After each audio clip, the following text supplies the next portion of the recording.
का जन्म हुआ था और जो बिजली के रूप में आकाश में जाकर के चमकी थी और जिसने उनके अवतरण की घोषणा की थी, वही विष्णु माया द्रौपदी जी थी। इसलिए वो द्रौपदी को बहुत मानते थे। जिस वक्त द्रौपदी के चीर पे हाथ दुर्योधन ने रखा और जब खींचने लगे तो द्रौपदी भी स्त्री सुलभ लज्जा से उसने अपना आंचल दांत में से दबा लिया। क्री कह के रुक गई। क्री श्न कहते गिर जाएगा, श्न रोका। श्न कहते न बना, लेकिन जब देखा कि अब हालत खराब हो रही, अब हमारा वस्त्र खिंच रहा है, तो जैसे ही श्न शब्द उनके मुख से निकला, तुलसीदास जी ने बहुत सुंदर इस पर वर्णन किया है और वह सुनने लायक है। श्री कृष्ण का प्यार अपने बहन के लिए कि द्वारिका में शोर भयो भारी। द्वारिका में बैठे हुए थे। द्वारिका में शोर भयो भारी, शंख चक्र गदा पद्म गरुड़ लई सिधारे। तुरंत उसी क्षण वहां पहुंच गए।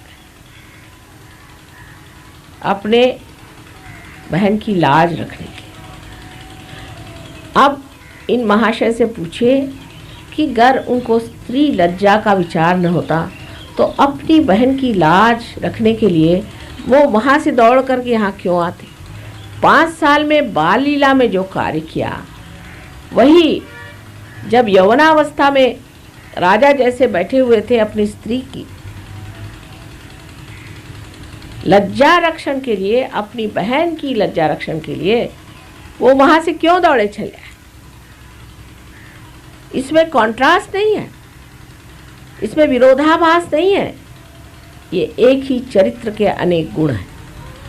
बाललीला में जो मनुष्य कार्य करता है वो अबोधिता में सरलता से होते हैं।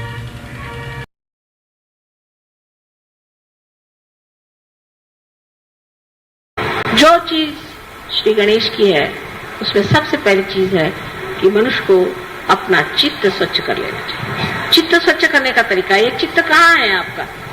चित्त अगर परमात्मा में है तो शुद्ध है ही आप, क्योंकि चैतन्य आप में बह रहा है। पर चित्त आपका इधर उधर है तो उस चित्त का फायदा क्या? जब तक आपका चित्त शुद्ध नहीं होगा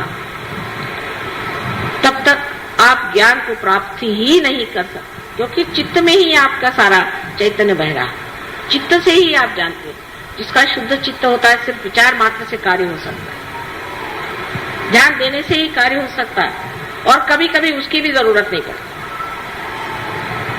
जिस शक्ति को आप प्राप्त करना चाहते हैं, जिसे कि आपकी अंतिम जो कुछ भी, जिसे आप ध्येय कहिए या अपना लक्ष्य है, जिसे आप